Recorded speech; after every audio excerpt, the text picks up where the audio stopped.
This is a quick video on how to change your oil. It doesn't really take long. Mine takes a 16 millimeter. First you have to locate your drain plug. And that's my drain plug. And next you just, well, I would say first cut off the battery. And after you cut the battery off, locate your drain plug.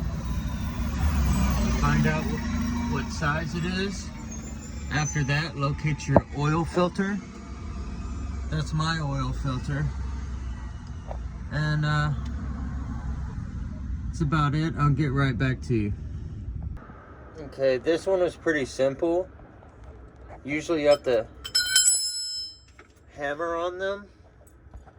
I did not have to hammer, thankfully. Just turn, and it's eventually going to come out pretty fast. And you don't want oil to push your plug into the oil pan. It really sucks when that happens. Just watch how I do it, and you'll feel the threads getting really short, and then you'll know when to pull out. Right there. There we go. Beautiful. Look how that comes out. Like a steady stream.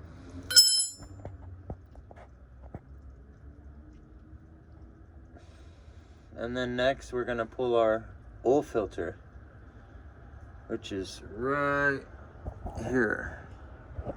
Okay, I wanna make a note.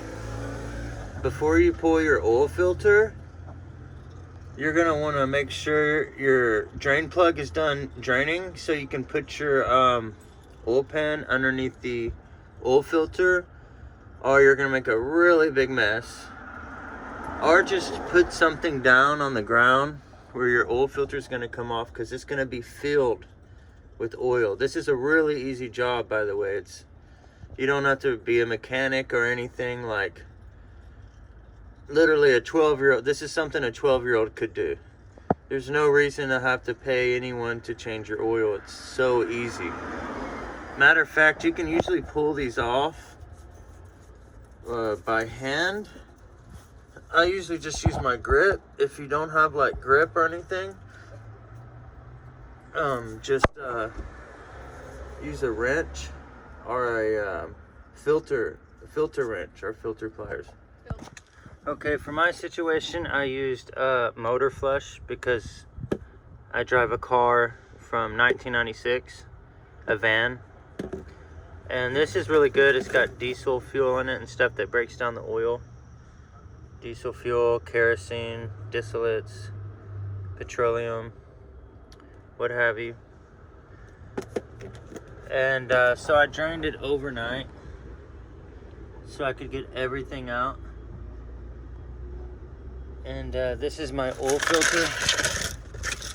Got a good oil filter because I do road trips, and I don't want anything to break down. Before you put your oil filter on, it's a really good idea to put some clean oil around this rim. That way when you have to take off your oil filter and it's old, it will easily unscrew.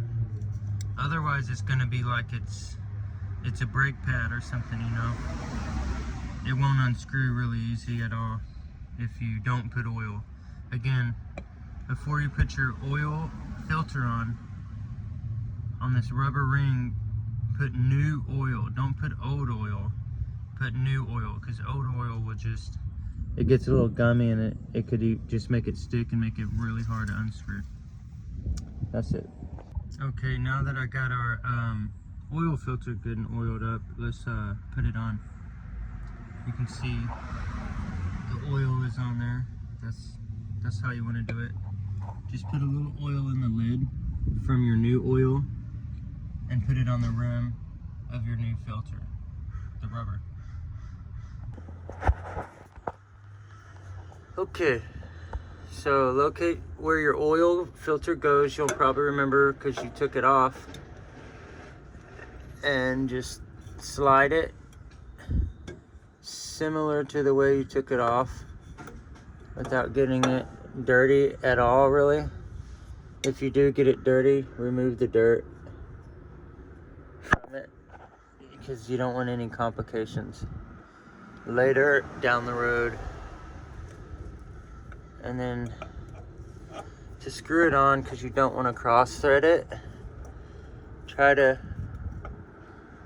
put it on first just without screwing it, and then you're going to turn it left like you're taking it off to thread it on there, right? And then you're going to turn it right the moment it's on there. Okay, that's what it looks like once it's in. Just like that. Nice and snug. You want to torque it to its proper specs. And then next you want to make sure your dog is with you. Hey Sequoia, you gotta have, every mechanic needs their trusty dog to watch them work on the vehicle.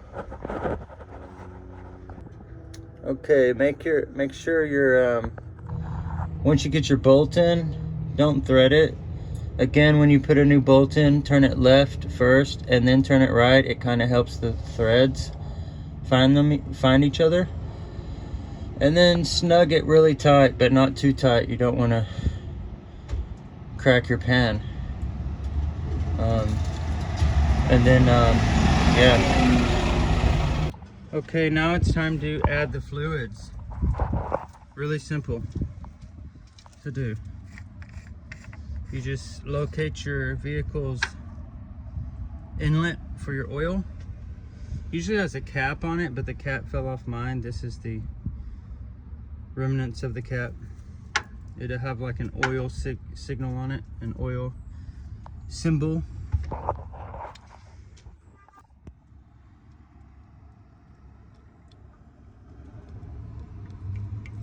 Not smart at all. Yeah, sadly. Do you have a funnel? No. All right, now to start the pouring process.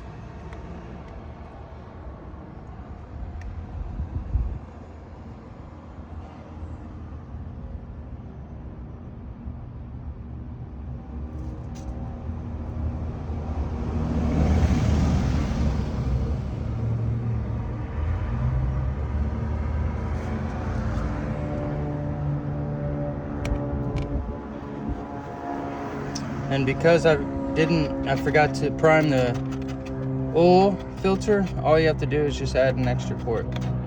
You don't have to prime the fuel filter.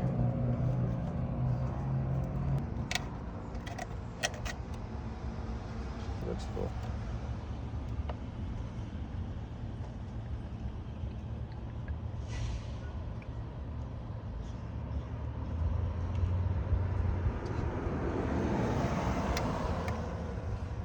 And then our next step, you gotta check, once we crank the engine, check underneath your vehicle to see if there's any leaks.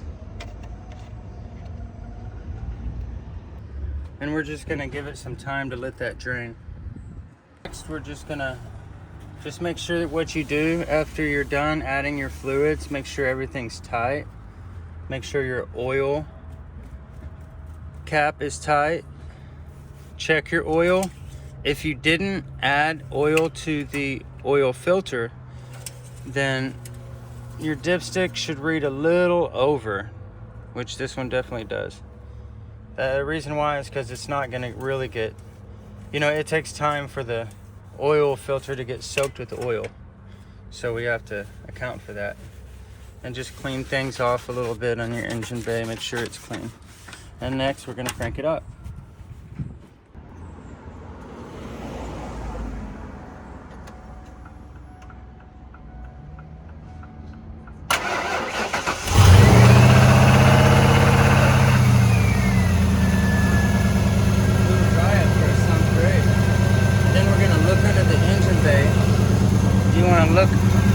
Look under, make sure there's no leaks. Look at your oil filter, no leaks.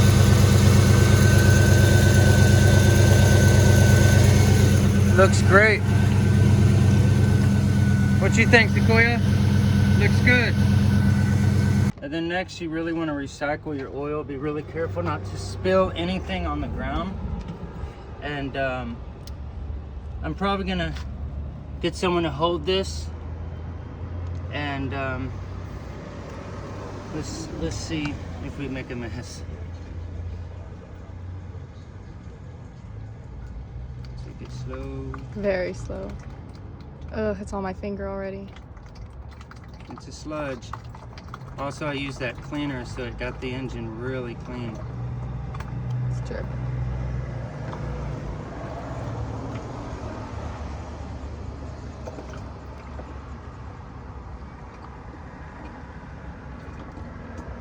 To your left. It's spilling on the right side.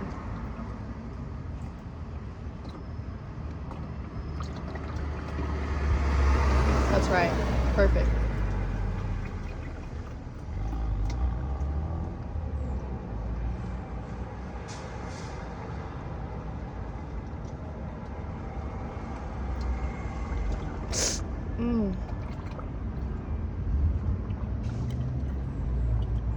Slow, slow, slow.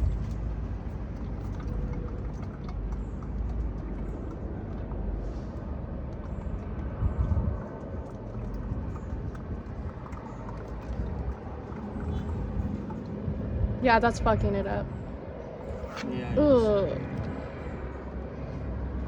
Paper towel on it.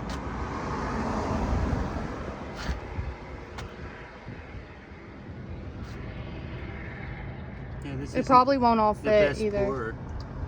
Put a little bitty spout. It was 99 cents. Oh, that's not bad. And then we'll clean this up.